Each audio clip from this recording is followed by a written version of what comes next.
Hi, welcome to Creating Conversate, a new show where we sit down with your favorite influencers, TikTokers, YouTubers, and more to get to know the creator beyond the numbers and screens. I'm your host, Catherine Tinsley, and today I'm so excited to introduce my Pham. How are you today? I'm good. You? I am good. Are you ready to get started? Yes, I am. Beautiful. So currently you have over 2 million followers and you've built over 130 million views total. How does that feel to have this digital community online? Honestly, I never expected this. When I started when I was younger, it was just something I did for fun. And as I did it, I guess a following came along. But it's kind of crazy because I used to look up to people like creators like me when I was younger. So it's insane that I am one of those people that younger people can look up to now. And what's it like kind of being this big sister figure on the internet for this younger audience? Honestly, I love it. I feel like I've created a family online, and it's more than just being a YouTube creator and just an influencer in general. I feel like I have a family and I have this connection with my viewers. Um, and I love that I can share advice and help people out and go that are going through similar experiences that I did when I was younger, and that I can help them navigate their way through life. Absolutely. And with this family you built online, I feel like as a viewer of your content, you've really established a brand for yourself very early on. How has that evolved from your initial sort of videos and content to now having your own clothing line and having music coming out? I feel like I've just been doing this for so long that I have started to venture into new things. Although YouTube is always going to be number one for me, I want something that my viewers can purchase and wear, something that I made and that I'm proud of. And I think it's really cool to be able to see my viewers and supporters wear something that I created. And well, it took me a long time to make merch. I created merch about 2 years ago, but I haven't released anything since, which is insane because I know that's probably one of the most popular things that most creators do. But it's because I wanted to create something that I'm really proud of and that I wanted my supporters to spend their money on, and that I worked really hard on, you know what I mean? And also creating music, I just feel like it's something that I've always wanted to do. I started my YouTube channel when I was really young, actually doing music. And then I just ventured off into doing other things such as volleyball and high school vlogs. But music is where I really started. So I thought I would step back into that. And it's just been another fun thing that I've been doing lately. And with your music coming out, what could fans expect to hear from your new song?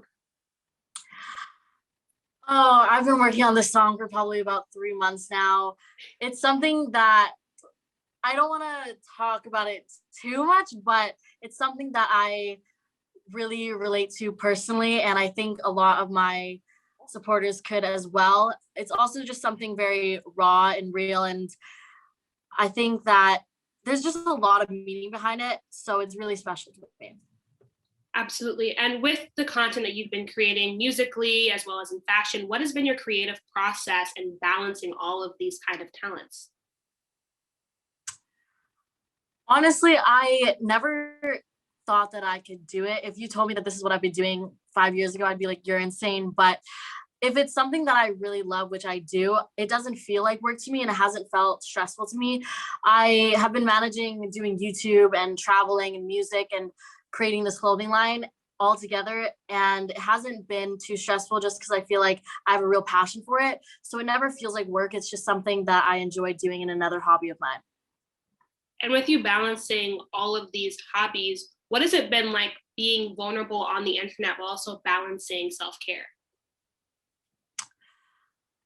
Honestly, I think being vulnerable on the internet has been more of a positive than a negative, if anything, because I don't have to try to be that perfect person online and be so critical of what I post and what I record. If anything, it's been easier because I don't put so much pressure on myself to be this perfect person. I kind of just take the camera along with me wherever I go and just show people my life. And I think that's what makes my channel so different. And that's what created the family I have online today, is because I'm not perfect online. And it's refreshing for viewers to see, but it's also easier for me because I don't have to try to be somebody that I'm not. And what advice would you give to people who are interested in staying authentic, not just in their real lives, but also in how they show themselves on the internet? I think that it's it may seem scary to be vulnerable online because you're scared that people are going to judge you for your imperfections or all of the mistakes you do. But if anything, it's refreshing to see because there are millions of people online trying to be this perfect person. And if you show that you make mistakes and you're a real person, I think people will see that and be captivated by that because it's really easy to see through fakeness online, I guess. And a lot of people that create content nowadays try to create this perfect image. And a lot of the times it'll make somebody compare themselves to you. And I don't want that whenever I create things. I want somebody to watch me and feel comfortable. Because that's what I wanted when I was younger, is to watch somebody and be able to look up to them and be like, wow, that's what I want to do eventually. And show the ups and downs of everything instead of having people compare themselves to this perfect image. And I would rather have people see the ups and downs of my life and see what it took for me to get where I am than just compares themselves, because I don't want people to feel bad about themselves, you know what I mean? And I just feel like it's just very uplifting if you show the real side of you. And you mentioned sort of like the fakeness, but also showing the reality and the realness of you, which I think you've really perfectly captured within your content. What's it been like showing your move, not just from city to city, but from the Canada to United States, from moving from your hometown to Los Angeles? What's that been like for you being able to show that international change?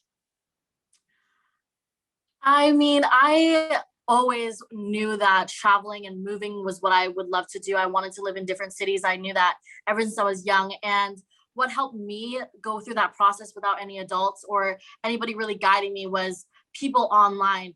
All the things that I learned about traveling and moving and doing things at a young age was just from online, because all I had as a kid was the internet. I didn't really have a parent figure to really look up to ask questions. So YouTube and the internet was all I had. So I want to be that person that people can watch and be motivated to live their life and look up to me and be like, wow, that's what I want to do one day, and show people how they can do that one day and inspire people. So I guess that's why I love showing that online. And that's why I daily vlogged my whole moving process, is so that people can watch that and be motivated to eventually do that one day. And one thing that's also special about your content is that a lot of, viewers of color can really see themselves and relate to your content, which is something that we don't really get to see a lot of on YouTube. What's it like being able to provide Vietnamese representation through your content? I feel like when I was younger, I keep mentioning that, but whenever I create content, I look at it from a way of somebody younger viewing, because when I was younger, that's who I looked up to, was YouTubers.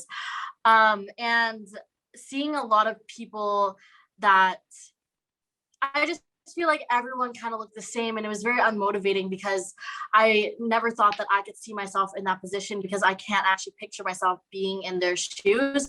But there was a select amount of Asian American creators that I looked up to, and they really did inspire me to create the content that I make today. And I believed in myself because I saw if they could do it, then I could do it too. So I would love to be that role model that people could look up to and see that Asian Americans can make it in the entertainment industry as well. Absolutely. And with increasing that visibility, what's the importance of representation to you?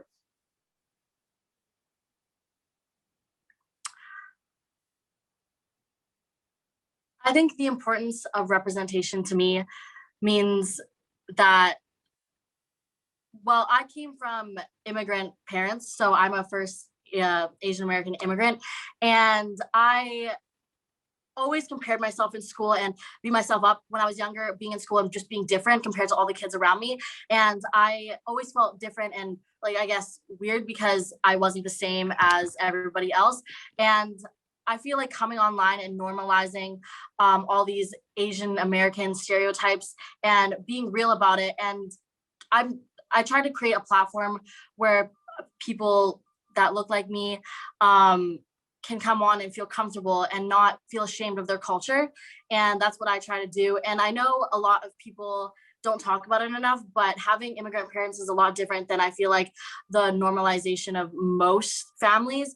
So I try to mention little things all the time so people feel like welcomed and normal, such as when I was younger, I wasn't allowed to have sleepovers as a kid. And I feel like that is so normal in America.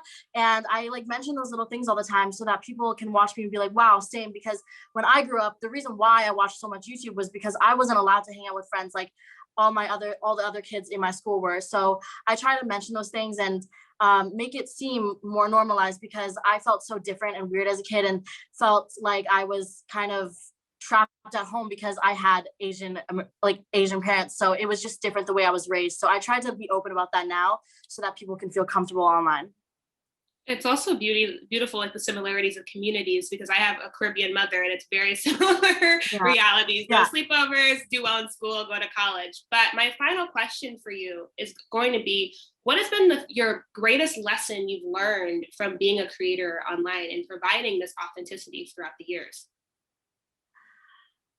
My biggest lesson I've learned, oh my gosh, I've learned so much, but I think one of the main things that I try to share online is that you kind of see me grow up from the age of 7 years old to 18 now, and you see me evolve as a person. And I think that's what's so special about my channel is I've dealt with like a lot of mental health and issues and all that stuff and family issues, and people see me grow up from being, a 7-year-old kid who plays with her toys to being in high school and playing sports to moving out at the age of 15 and navigating my way through life and traveling the world. And it kind of just, I feel like it gives people a sense of motivation and hope, because I used to be that kid that thought that I was going to be sad forever and that I was going to live in the same house forever, and I didn't have that motivation to do anything with my life, to where I am now, living in Los Angeles and moving to a whole different country and traveling the world with my friends. It just gives people a sense of hope, because I know that feeling where you feel like you're trapped and you can't do anything,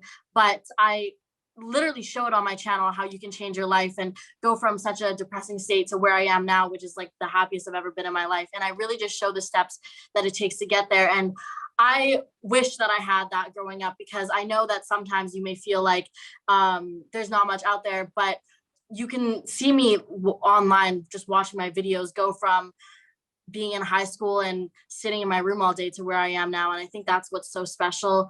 The connection that I have with my viewers is because it wasn't always perfect, and I didn't have everything handed to me. I really had to work for it, and I was just inspired and I had a passion and I really just went for it. And I think that's what is so special to me about my channel and what I feel like made the biggest impact. I don't know. I feel like that's the biggest change, I guess. Absolutely. Well, thank you so much for your time today and enjoy Bali. It's beautiful. Thank you. Thank you.